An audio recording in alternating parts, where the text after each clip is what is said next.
ഇന്ന് നമ്മൾ വായിച്ചു കേട്ട തിരുവചനങ്ങള് യോഹന്നാന്റെ സുവിശേഷം 20-ാം അധ്യായത്തില് നമുക്കറിയാം, നമുക്ക് വിശ്വാസം പകർന്നു തന്ന തോമാസ് ലീഹായുടെ വിശ്വാസ സാക്ഷ്യമാണ്. എൻ്റെ കർത്താവേ, എൻ്റെ ദൈവമേ, my Lord and my God എന്ന് ഈശോയുടെ ആ തിരുമുറിവിൽ തൊട്ട് വിശ്വസിച്ച തോമാസ് ലീഹായുടെ വിശ്വാസ പ്രഖ്യാപനത്തെക്കുറിച്ച് ധ്യാനിക്കുകയും പഠിക്കുകയും തോമാസ് ലീഹായുടെ മാതൃക പിൻചൊല്ലാനായിട്ട് നമ്മൾ ആഗ്രഹിക്കുകയും ചെയ്യുന്നത് ഞായറാഴ്ചയാണ്. ഇന്നേ ദിവസം തോമാസ് ലീഹായെ കുറിച്ച് നമ്മളൊന്ന് ചിന്തിക്കുമ്പോൾ തന്നെ യോഹന്നാന്റെ സുവിശേഷത്തില് 3 സ്ഥലത്ത് തോമാസ് ലീഹായെ കുറിച്ച് നമ്മൾ പറയുന്നു. ഈ കാര്യങ്ങളൊക്കെ നമ്മൾ മനസ്സിലാക്കിയിട്ടുള്ള കാര്യങ്ങളാണ്. യോഹന്നാന്റെ സുവിശേഷം 11-ാം അധ്യായത്തില് നമുക്ക് കാണാൻ പറ്റുന്ന ഒരു കാര്യം, പ്രത്യേകിച്ച് തോമാസ് ലീഹായുടെ ധൈര്യത്തെക്കുറിച്ച് നമുക്ക് തരുന്ന വലിയ ബോധ്യം നൽകുന്ന, മാതൃക നൽകുന്ന തോമാസ് ലീഹായുടെ ധൈര്യത്തെക്കുറിച്ചാണ് അവിടെ നമുക്ക് കാണാനായിട്ട് സാധിക്കുക. നമുക്കറിയാം, ആ 11-ാം അധ്യായത്തിലെ കോണ്ടസ്റ്റ്, ഈശോ ലാസറിന്റെ വീട്ടിലേക്ക് പോകാനായിട്ട് ആഗ്രഹിക്കുന്നു.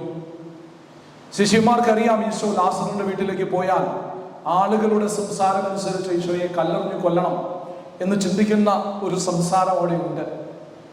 ഉടനെ തന്നെ ശിഷ്യന്മാരെല്ലാവരും ഈശോയെ തടയുക, ഇപ്പൊ പോകണ്ട, കാരണം സിറ്റുവേഷൻ ആകപ്പാടെ റോങ്ങാണ്.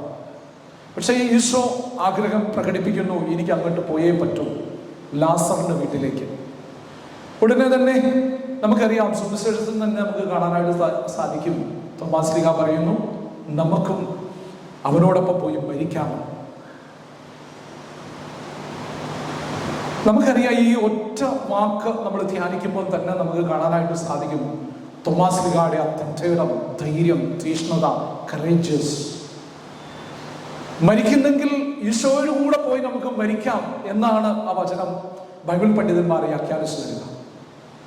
ജീവിക്കുന്നെങ്കിൽ ഈശോയോടൊപ്പം നമുക്ക് ജീവിക്കാം, മരിക്കുന്നെങ്കിൽ അവനോടൊപ്പം പോയി മരിക്കാം, തമ്പുരാൻ ആഗ്രഹിക്കുന്നത് പോലെ നടക്കട്ടെ എന്ന് പറയുന്ന തോമാസ് ലീഹായുടെ വിശ്വാസം. ഈ ചിന്ത, ഈ ഒന്നാമത്തെ സന്ദേശം നമ്മുടെ മനസ്സിലേക്ക് നമ്മൾ കൂട്ടിക്കൊണ്ട് വരുമ്പോൾ, തോമാസ് ലീഹായുടെ മക്കളാണ് നമ്മൾ എന്നുള്ള ആ ചിന്ത മനസ്സിൽ സൂക്ഷിക്കുമ്പോൾ, തോമാസ് ലീഹ നമുക്ക് കത്തിച്ചു തന്ന ആ ധീരത എന്ന പുണ്യം എൻ്റെ ജീവിതത്തിൽ ഉണ്ടോ എന്നൊരു ആത്മപരിശോധന തീർച്ചയായിട്ടും നടത്തേണ്ടതുണ്ട്. പലപ്പോഴും നമ്മുടെ ജീവിതത്തിൽ നമ്മള് ധീരത കാണിക്കേണ്ട, ധൈര്യം കാണിക്കേണ്ട, സാക്ഷ്യം കാണിക്കേണ്ട മേഖലകളിലൊക്കെ പലപ്പോഴും നമ്മൾ വെള്ളം ചേർക്കും. പലപ്പോഴും ഒരു പ്ലാസ്റ്റിക് പുഞ്ചിരി എന്ന് പറയുമ്പോൾ തന്നെ നമ്മളൊരു മിഡിൽ അങ്ങനെ നിൽക്കുക. വിശ്വാസം ഉണ്ടോ എന്ന് ചോദിച്ചാൽ വിശ്വാസമുണ്ട്, പക്ഷെ അത് സാക്ഷ്യപ്പെടുത്തേണ്ട കാര്യങ്ങള്, പറയേണ്ട കാര്യങ്ങള്, ചെയ്ത് കാണിക്കേണ്ട കാര്യങ്ങള്, പ്രവൃത്തിയിൽ പറയേണ്ട കാര്യങ്ങളിലൊക്കെ നമ്മുടെ ധൈര്യം ഒരിക്കോ ചോർന്നു പോകുന്നുള്ളൊരു സാധ്യത. അതുകൊണ്ട് ഈ പൊതു ഞായറാഴ്ച തോമാസ് ലീഹായോട് തന്നെ നമുക്ക് മധ്യസ്ഥ പ്രാർത്ഥന വഴി പ്രാർത്ഥിക്കാം. തോമാസ് ലീഹായെ നിന്നിൽ വിളങ്ങിയിരുന്ന ആ ഏറ്റവും വലിയ ആ ഗുണം, ആ കറേജസ്, നിന്റെ ആ ധൈര്യം, ഈശോയെ ഇന്ന് ഈ തിരുവലിയിൽ ഞങ്ങൾ പങ്കെടുക്കുമ്പോൾ ഞങ്ങളുടെ ജീവിതത്തിലും പ്രാവർത്തികമാക്കാൻ, നിനക്ക് വേണ്ടി സാക്ഷ്യം നൽകാൻ, നിന്നോട് കൂടി പോയി മരിക്കാനും ഞാൻ തയ്യാറാണ് എന്നുള്ള വലിയ ചിന്ത മനസ്സിൽ സൂക്ഷിച്ചുകൊണ്ട് തോമാസ് ലീഹായുടെ മധ്യസ്ഥം നമുക്ക് പ്രാർത്ഥിക്കാം. യോഹന്നാന്റെ സുവിശേഷം 14-ാം അധ്യായത്തിലാണ് രണ്ടാമത് തോമാസ് ലീഹായെ പറ്റി നമുക്ക് കാണാനായിട്ട് സാധിക്കുക. അവിടെ ഈശോ ഇങ്ങനെ പഠിപ്പിച്ചുകൊണ്ടിരിക്കുക. ഈശോ പഠിപ്പിക്കുന്ന കാര്യങ്ങള് ഈശോ വളരെ ആധികാരികമായി പഠിപ്പിക്കുന്നു. ഞാൻ പോകുന്നിടത്തേക്കുള്ള വഴി അറിയാം, അല്ലെങ്കിൽ ഞാൻ എന്താണ് ചെയ്യുന്നതെന്ന് നിങ്ങൾക്കറിയാം, ഞാൻ പോകുന്നിടത്തേക്കുള്ള വഴി അറിയാം എന്നൊക്കെ പറഞ്ഞ് അവരെ പഠിപ്പിച്ചുകൊണ്ടിരിക്കുമ്പോൾ, സാധാരണ രീതിയിൽ നമ്മൾ ക്ലാസ്സിലൊക്കെ പഠിപ്പിക്കുമ്പോൾ ടീച്ചർമാർക്കറിയാം, എല്ലാ കുട്ടികളും നിങ്ങൾക്ക് പഠിപ്പിച്ചുകൊണ്ടിരിക്കുമ്പോൾ എല്ലാ കുട്ടികളും ഒരുപോലെ ഗ്രാസ്പിംഗ് കപ്പാസിറ്റി ഉള്ളവരല്ല എന്ന് നമുക്കറിയാം. എങ്കിൽ തന്നെ നിങ്ങൾ മനസ്സിലായോ എന്ന് ചോദിക്കുമ്പോൾ തന്നെ എല്ലാവരും തലയാട്ടും. അതേ ഒരു സിറ്റുവേഷൻ ആയിരിക്കാം പ്രത്യേകിച്ച് ആ ബൈബിൾ പാസേജ് വായിക്കുമ്പോൾ എൻ്റെ മനസ്സിലൂടെ കടന്നുപോയ അതുപോലെ തന്നെയാണ്. ഈശോ ഈ കാര്യം പറഞ്ഞു കഴിഞ്ഞപ്പോൾ എല്ലാവരും തലയാട്ടി. ഈശോ പോകുന്ന വഴിയൊക്കെ അറിയാം. പക്ഷെ തോമാസ് ലീഹായ്ക്ക് ഒന്നും തന്നെ മനസ്സിലായില്ല. എല്ലാവരും തലയാട്ടി സംബന്ധിച്ച് കഴിഞ്ഞ് കഴിഞ്ഞപ്പോൾ തോമാസ് ലീഹ എഴുന്നേറ്റ് നിന്ന് തമ്പുരാനോട് പറയുന്നു, നീ എന്താ പറയുന്നത് എനിക്കറിയില്ല, ഇവരൊക്കെ തലയാട്ടി. അതുകൊണ്ട് നീ പോകുന്നിടത്തേക്കുള്ള വഴി എങ്ങോട്ടാണ് പോകുന്നതെന്ന് പറയുക, അല്ലാതെ ഞങ്ങൾ എങ്ങനെയാ മനസ്സിലാക്കുക? ഇവർക്ക് മനസ്സിലായെന്ന് തോന്നുന്നു, എനിക്ക് മനസ്സിലായില്ല എന്ന് പറയുന്നു. അപ്പോഴാണ് ബൈബിളിലെ ഏറ്റവും സുന്ദരമായ ഒരു വചനം ഈശോയുടെ നാവിൽ നിന്ന് വന്നത്. ഈശോ പറയുന്നു, ഞാനാണ് വഴിയും സത്യവും ജീവനും. ഈശോയുടെ നാവിൽ നിന്ന് ഈ വചനങ്ങള്, ഞാനാണ് വഴി, ഞാനാണ് സത്യം, ഞാനാണ് ജീവൻ എന്ന് ഈശോയെ കൊണ്ട് പറയിപ്പിച്ചത് തോമാസ് ലീഹയാണ്. തോമാസ് ലീഹയുടെ ആ നിഷ്കളങ്കതയാണ്. തോമാസ് ലീഹ തനിക്ക് അറിവില്ലാത്ത കാര്യം അറിയില്ല എന്ന് പറയാനായിട്ടുള്ള തന്ത്രം കാണിച്ചപ്പോഴാ, എളിമപ്പെട്ടത് കൊണ്ടാ ഈശോയുടെ വായിൽ നിന്ന് ഈ സുന്ദരമായ വചനം ഈശോ ആരാണെന്ന് നമുക്ക് വെളിപ്പെടുത്തി തന്നത്. അതുകൊണ്ട് ഈ രണ്ടാമത്തെ സന്ദേശം നമ്മൾ ധ്യാനിക്കുകയും പഠിക്കുകയും ചെയ്യുമ്പോൾ നമുക്ക് വിശ്വാസം പകർന്നു തന്ന തോമാസ് ലീഹായുടെ ധീരതയെക്കുറിച്ച് നമ്മൾ ധ്യാനിച്ചു. അതുപോലെ തന്നെ തോമാസ് ലീഹായുടെ ഹ്യൂമിലിറ്റിയെ കുറിച്ചും നമുക്ക് ധ്യാനിക്കാം. ആ ഹ്യൂമിലിറ്റി എന്ന പുണ്യം, ആ എളിമപ്പെടുന്ന തോമാസ് ലീഹായെ നമ്മുടെ ജീവിതത്തിൽ അനുകരിക്കാനായിട്ടുള്ള വലിയ കൃപ തരണേ എന്ന് ഈ പുതിയ ഞായറാഴ്ച ദിവസം പ്രാർത്ഥിക്കാം. മൂന്നാമത്തെ ചിന്ത, യോഹന്നാന്റെ സുവിശേഷം. ഇന്ന് നമ്മൾ വായിച്ചു കേട്ട യോഹന്നാന്റെ സുവിശേഷം 20-ാം അധ്യായം 24 മുതൽ 21 മുതൽ 31 വരെയുള്ള തിരുവചനങ്ങൾ നമ്മൾ പഠിക്കുമ്പോൾ നമുക്ക് കാണാനായിട്ട് സാധിക്കും.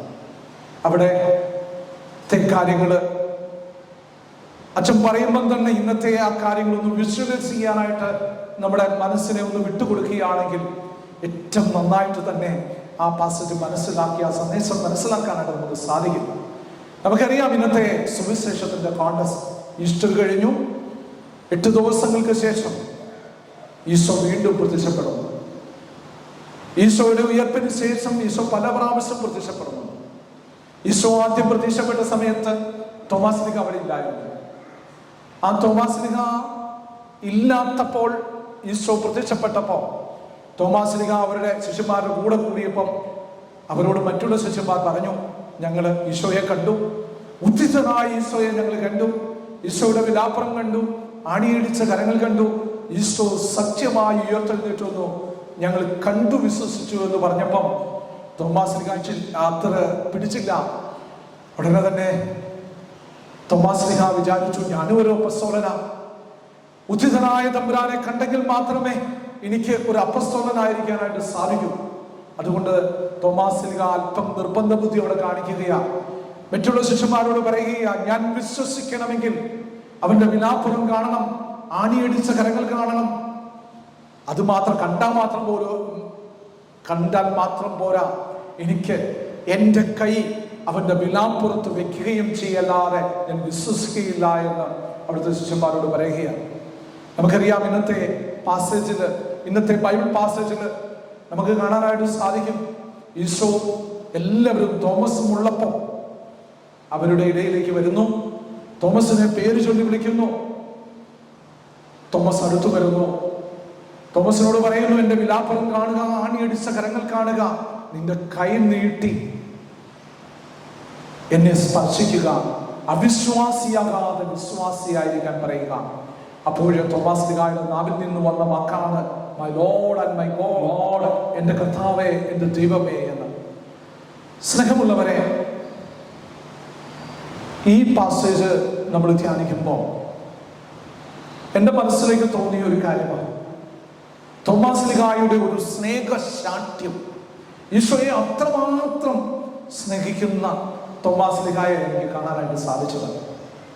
ഇത് ചിന്തിക്കുമ്പോൾ നമുക്കറിയാം, അപ്പനെ ഏറ്റവും കൂടുതൽ സ്നേഹിക്കുന്ന മക്കൾ, അമ്മയെ ഏറ്റവും കൂടുതൽ സ്നേഹിക്കുന്ന മക്കൾ, അപ്പനിൽ നിന്ന് എന്തെങ്കിലും ഒരു കാര്യം സാധിച്ചു കിട്ടാൻ വേണ്ടി അപ്പൻ നോ എന്ന് പറയുമ്പോൾ തന്നെ അമ്മയെ കൂട്ടുപിടിച്ച് അപ്പനോട് സംസാരിക്കണമെന്ന് പറയുന്ന, അല്ലെങ്കിൽ അപ്പനോട് തന്നെ പറയുന്ന സ്നേഹശാഠ്യത്തോടെ നിർബന്ധിക്കുന്ന ആ മക്കളുടെ ഒരു പ്രതീകമാണ് നമ്മുടെ തോമാസ് ലീഹ.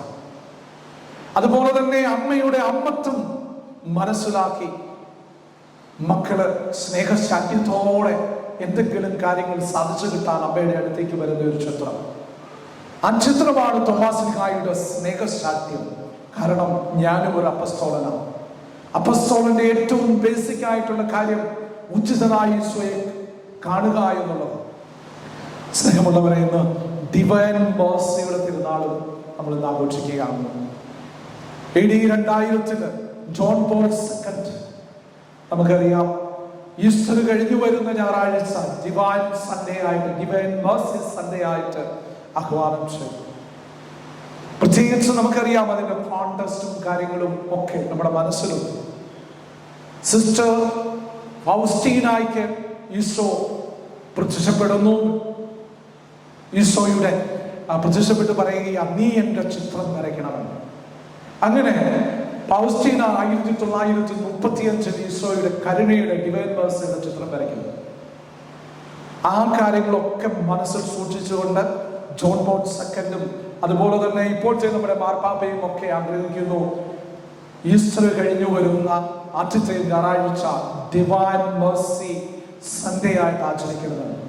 അങ്ങനെ വരുമ്പോൾ നമുക്കറിയാം, മാർത്തോമാ ക്രിസ്ത്യാനികളായ നമ്മളെല്ലാവരും പുതുഞായറാഴ്ചയും തൊമാ ഞായറാഴ്ചയും ഒക്കെ ആയിട്ട് നമ്മളിത് ആചരിക്കുമ്പോൾ തന്നെ ഡിവൈൻ മേഴ്സി സൺഡേ ആയിട്ട് ആചരിക്കുമ്പോൾ നമുക്കറിയാം ദൈവത്തിന്റെ സ്വഭാവം കരുണയാണ്, മെർസിഫുൾനെസ് ആണെന്ന് നമുക്ക് പറഞ്ഞു തരുന്ന ഒരു അപ്പന്റെ സ്വഭാവം മനസ്സിലാക്കി തരുന്ന സൺഡേ കൂടിയാണ് നമുക്ക്.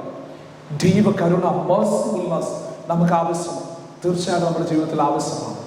അത് ഈ കരുണ, മേഴ്സി എന്നുള്ളൊരു കാര്യം ആദ്യം നമ്മൾ നടപ്പാക്കേണ്ടത്, നമ്മുടെ ജീവിതത്തിൽ പ്രാവർത്തികമാക്കേണ്ടത് നമ്മുടെ സംസാരത്തിലാണ്. നിങ്ങളുടെ സംസാരം കരുണയുള്ളതായിരിക്കുക എന്ന് സുവിശേഷത്തിൽ എത്രയോ പ്രാവശ്യം പറയുന്നുണ്ട്. സംസാരം മാത്രം കരുണയുള്ളതായാൽ മാത്രം പോരാ, അത് കഴിഞ്ഞു വരുന്നു നിന്റെ പ്രവൃത്തിയും കൂടെ കരുണയുള്ളതായിരിക്കണമെന്ന്. സ്നേഹമുള്ളവരെ, ഈ രണ്ട് കാര്യം കൂടെ കൂട്ടിവെക്കുമ്പം ദൈവപിതാവിന്റെ സ്വഭാവം കരുണയാണ്, മെർസിഫുൾനെസ് ആണെങ്കിൽ, ഈശോ നമുക്ക് പകർന്നു തന്ന ഈശോയുടെ സ്വഭാവവും നമ്മൾ പരിശോധിക്കുമ്പോൾ മെർസിഫുൾനെസ് ആണെങ്കിൽ, ഓരോ ക്രിസ്ത്യാനിയുടെയും സ്വഭാവം മെർസിഫുൾനെസ് ആയിരിക്കണം എന്നുള്ള വലിയ ചിന്ത. അതുകൊണ്ട് ഇനിയുള്ള ഓരോ ദിവസവും നമ്മുടെ ആയുസ് അവസാനിക്കുന്ന ദിവസം വരെ ഈ മെർസിഫുൾനെസ്, നമ്മുടെ അപ്പന്റെ അതേ സ്വഭാവം ഈശോയെ ഞങ്ങൾക്കും തരാൻ, ഞങ്ങളെ കണ്ടുപഠിക്കുന്ന മക്കൾക്കും ഇതേ സ്വഭാവം തന്നെ ആയിരിക്കാൻ, മെർസിഫുൾനെസ് ആയിരിക്കാൻ ഈശോയെ കൃപ തരണേ എന്ന് നമുക്ക് പ്രത്യേകം പ്രാർത്ഥിക്കാം. അതിനുവേണ്ടി നമ്മൾ ചെയ്യേണ്ട കാര്യങ്ങൾ നമുക്കറിയാം. മെർസിഫുൾ സൺഡേ അല്ലെങ്കിൽ ഡിവൈൻ മേഴ്സി സൺഡേയിൽ നമ്മൾ ചെയ്യേണ്ട കാര്യങ്ങൾ സാധിക്കുമെങ്കിൽ എല്ലാവരും തന്നെ കുമ്പസാരിക്കണമെന്ന് പറയുന്നു. കുമ്പസാരിക്കാനായിട്ട് സാധിക്കാത്തവര് ആത്മപരിശോധന ചെയ്ത് ഈശോയെ ഞാൻ പാപിയാണ്, എന്നോട് ക്ഷമിക്കണേ എന്ന് പറഞ്ഞ് ഈശോയുടെ കൃപ സ്വീകരിച്ചുകൊണ്ട് ഈശോയെ സ്വീകരിക്കണമെന്ന് പറയുന്നു. കരുണ കൊണ്ട ചൊല്ലണമെന്ന് പറയുന്നു. ഡിവൈൻ മേഴ്സിയുടെ നവേന ചൊല്ലണമെന്നൊക്കെ പറയുന്നു. ഇതൊക്കെയാണ് ഈ ഡിവൈൻ മേഴ്സി സൺഡേയിൽ നമ്മൾ ചെയ്യേണ്ട കാര്യങ്ങൾ. അതുകൊണ്ട് ഈ ചിന്തകള് നമ്മുടെ മനസ്സിൽ സൂക്ഷിച്ചുകൊണ്ട് സന്തോഷത്തോടെ പുതുഞായറാഴ്ച നമുക്ക് ആഘോഷിക്കുമ്പോൾ തോമാശ്ലീഹ നമുക്ക് പകർന്നു തന്ന, പ്രത്യേകിച്ച് നമുക്ക് ഇന്നത്തെ ദിവസം പകർന്നു തന്ന ധീരത, എളിമ, സ്നേഹശാഠ്യം, അതുപോലെ തന്നെ ഈശോയുടെ തിരുമുറിവുകളെ കുറിച്ചൊക്കെ ധ്യാനിച്ച് നമുക്ക് സന്തോഷത്തോടെ തോമാശ്ലീഹയുടെ മധ്യസ്ഥ പ്രാർത്ഥിക്കാം. പിതാവിന്റെയും പുത്രന്റെയും പരിശുദ്ധാത്മാവിന്റെയും നാമത്തിൽ.